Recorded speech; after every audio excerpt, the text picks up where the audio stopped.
একদিন ডাইনি বাজার থেকে একটা আপেল কিনে নিয়ে আসে। এরপরে ডাইনিটা সেই আপেলটাকে তার বাচ্চাটাকে দিয়ে দেয় খাওয়ার জন্য। ডাইনির মেয়ে সেই আপেলটাকে খেয়ে তার ঘরের মধ্যে গিয়ে ঘুমিয়ে পড়ে। তখনই হঠাৎ করে ডাইনির মেয়েটার পেট ফেটে একটা আপেলের গাছ বের হয়, আর ডাইনির মেয়েটা সেইখানেই মারা যায়। একদিন ডাইনি তার মেয়ের জন্য একটা সাইকেল কিনে নিয়ে আসে। তারপরের থেকে ডাইনির মেয়েটা ওই সাইকেলে চড়ে এদিক ওদিক যেতে লাগে। এরপরে ডাইনির মেয়ে ওই সাইকেলটাকে ঘরের বাইরে রেখে বাইরে চলে যায় খাবার খাওয়ার জন্য। ঠিক তখনই সেইখানে টুনি পাখির ভূত চলে আসে, আর তার জাদুই শক্তি দিয়ে ওই সাইকেলের মধ্যে কারেন্ট লাগিয়ে দেয়। এরপরে টুনির ভূত সেইখান থেকে চলে যায়। কিছুক্ষণ পর ডাইনির মেয়েটা সেইখানে চলে আসে, আর সাইকেলটাকে ধরতেই কারেন্ট লেগে ডাইনির মেয়েটা সেইখানেই মারা যায়।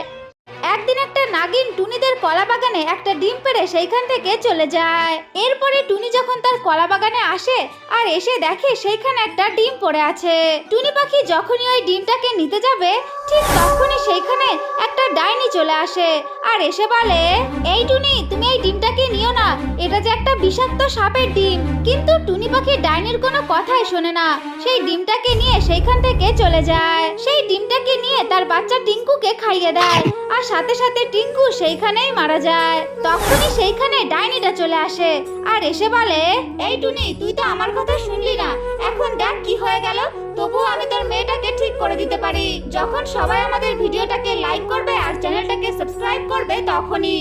একদিন টুনি আর টিঙ্কু মেলা দেখে বাড়ি ফিরতে অনেক রাত হয়ে যায়। তারা দুজন যখন জঙ্গলের রাস্তা দিয়ে হেঁটে যাচ্ছিল ঠিক তখনই একটা কাটা হাত এসে পেছন থেকে টিঙ্কুকে তুলে নিয়ে সেইখান থেকে চলে যায়। তখন টুনি পাখি দেখে তার ছানা টিঙ্কু তার সঙ্গে নেই।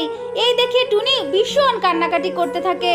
ঠিক তখনই সেইখানে ওই কাটা হাতটা চলে আসে আর এসে বলে, এই টুনি, তুমি কান্নাকাটি করো না, আমি তোমার ছানা টিঙ্কুকে রেখে দিয়েছি, কিন্তু তোমার ছানা টিঙ্কুকে আমি তখনই ফেরত দেব যখন সবাই আমাদের ভিডিওটাকে লাইক করবে আর চ্যানেলটাকে সাবস্ক্রাইব করে দেবে।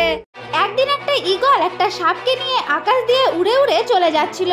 ঠিক তখনই সেই সাপটা নিচে পড়ে যায়। নিচে দাঁড়িয়ে ছিল টিঙ্কু। তখনই সেই সাপটা এসে টিঙ্কুর সামনে পড়ে আর টিঙ্কুকে কামড়ে দিয়ে সেইখান থেকে চলে যায়। সাথে সাথে টিঙ্কু সেইখানেই মারা যায়। একদিন ডাইনি রাস্তা দিয়ে তার বাড়ির দিকে যাচ্ছিল।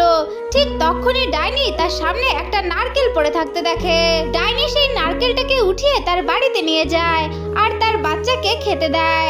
ডাইনির মেয়ে সেই নারকেলটাকে খেয়ে তার ঘরে গিয়ে শুয়ে পড়ে। তখনই মাঝরাতে ডাইনির মেয়ের পেট ফেটে একটা নারকেল গাছ বের হয় আর ডাইনির মেয়েটা সেইখানেই মারা যায়। একদিন টিঙ্কু কিছু পিৎজা নিয়ে তার বাড়ির দিকে যাচ্ছিল। ঠিক তখনই টিঙ্কুর সামনে একটা ভয়ানক ডাইনি চলে আসে আর ডাইনিটা এসে টিঙ্কুর কাছ থেকে সেই পিৎজাগুলো নিয়ে কপ করে গিলে খেয়ে নেয়। এই দেখে টিঙ্কু খুব কান্নাকাটি করতে থাকে। তখনই টিঙ্কুকে কাঁদতে দেখে ডাইনিটা বলে ওঠে, আরে আরে টিঙ্কু, তুমি কান্নাকাটি করো না, আমি তোমার পিৎজা তোমাকে আবার ফিরিয়ে দেবো, কিন্তু তখনই যখন সবাই আমাদের ভিডিওটাকে লাইক করবে আর চ্যানেলটাকে সাবস্ক্রাইব করে দেবে। আরে সোনা মোনা, তোরা এসেছিস, এখন যা গিয়ে তাল নিয়ে আয়, তোদের জন্য আমি তালের বড়া বানাবো। এই কথা শুনে সোনা আর মোনা তাল তলায় চলে যায় তাল কুড়ানোর জন্য।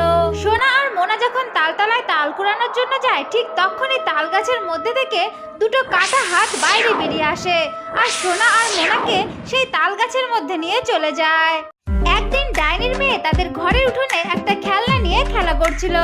ঠিক তখনই একটা রাক্ষস দূর থেকে সেই ডাইনির মেয়েটাকে দেখে নেয়। তখন ওই রাক্ষসটা তার রূপ বদলিয়ে একটা ঈগলের রূপ নিয়ে নেয়। এরপরে ওই ডাইনির বাড়িতে চলে যায় আর ডাইনির মেয়েটাকে উঠিয়ে নিয়ে মাঝ আকাশে চলে যায়। সেইখানে গিয়ে ডাইনির মেয়েটাকে নিচে ফেলে দেয়। নিচে পড়ে ডাইনির মেয়েটা সেইখানেই মারা যায়। আরে বাঘ, তুমি দেখো তো এই দাঁতটা তোমার কি না? আরে না না, এই দাঁতটা আমার নয়, এই দেখো আমার সবগুলো দাঁত তো আমার সঙ্গেই আছে। তাহলে মুরগি, দেখো তো এই দাঁতটা তোমার নাকি? আরে না না, এই দাঁতটা আমার নয়, তুমি নিচে গিয়ে দেখো। তাহলে ছাগল, তুমি দেখো তো এই দাঁতটা তোমার নাকি? আরে হ্যাঁ হ্যাঁ ঈশানী, এই দাঁতটা তো আমারই, তুমি তো কত ভালো, আমার দাঁত তুমি আমাকে ফিরিয়ে দিলে। বন্ধুরা, তোমরা সবাই ঈশানীর জন্য ভিডিওটাকে লাইক করে চ্যানেলটাকে সাবস্ক্রাইব করে দাও।